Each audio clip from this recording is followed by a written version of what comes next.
On the Way to Balanced Learning, A Baby's Path to Losing Self-Actualized Qualities and Self-Esteem. On her personal website, www.renelindstrom.com, this author shared an article on the topic of the social condition environment a newborn is born into. This article is from the perspective of the somatic learning patterns a child is born with, and the learned focus of the community surrounding that child. This environment's attention is usually on a dominant focus of cognitive, conceptual, intellectualization, or in a somatic reaction without the skills to process it rationally and logically. Rene introduces the concept of the newborn arriving with the qualities of self-actualization and differentiates how being in the state of cognitive conceptualization strives to regain this state.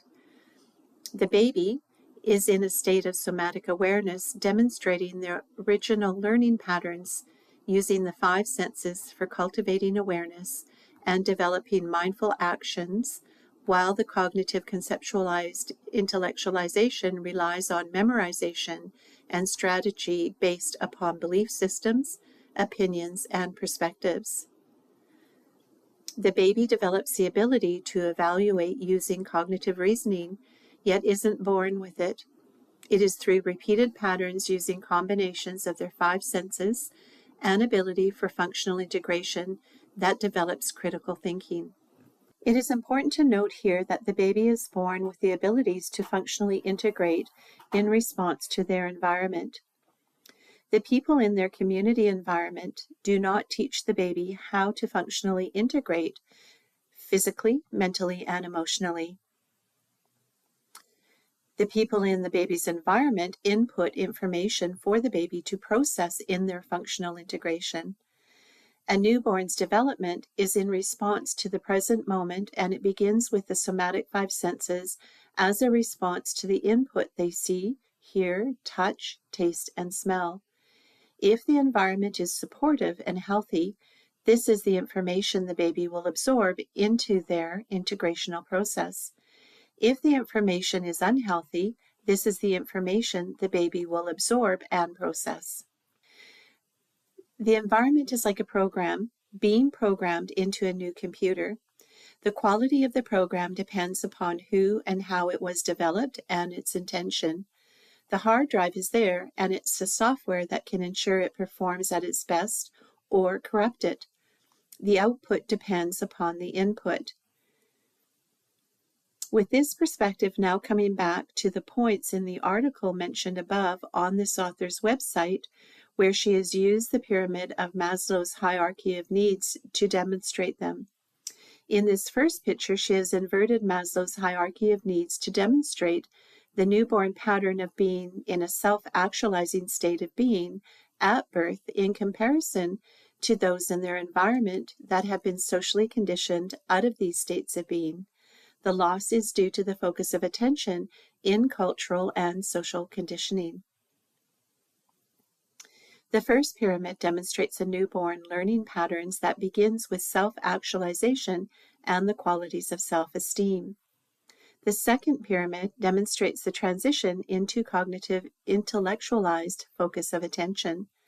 Socially conditioned learning patterns quickly dominate early childhood innate learning patterns by shifting the focus of attention that is mirrored and structured in the environment. The differentiation in learning patterns is an important aspect to integrate this conditioning into society's mainstream consciousness. The intention of introducing this is to demonstrate the shift in consciousness that separates a human from their early learning abilities through redirection. This redirection disempowers the innate learning patterns that are a birthright and can become a strategy for disempowering free will by those with the propensity to misdirect others to meet their own needs.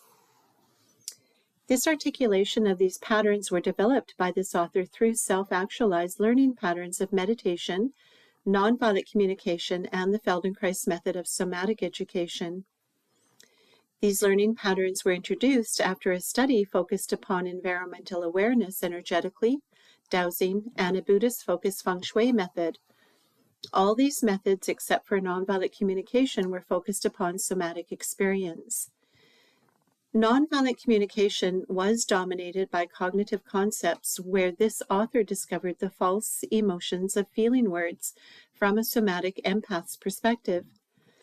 The model was a structure that was needed to create the inner language and pattern, yet with the introduction of the techniques and guided patterns of the Feldenkrais method, the conceptualization of nonviolent communication turned into embodiment versus remaining as concepts in the evaluative experience. Applying these concepts in living experiences personally and with students for over 20 years, this author considered these opportunities to be active learning environments, ones that began as a somatic experience that shaped into cognitive intellectualization through the shifting self-actualization experiences. These methods she relied on were the functional integration of the Feldenkrais method in partnership to the embodiment of the communication and listening awareness that was founded in nonviolent communication, yet transformed into a somatic-focused communication and listening awareness program that support a fuller functional shift in the student and herself. This included the embodiment of the mindfulness focus of meditation and the knowledge of how the environment stimulated elusive responses on an unconscious level. Learn more about coaching, consulting, or mentoring. A link is in the description box below. Learn about Renee Lindstrom. A link is in the description box below.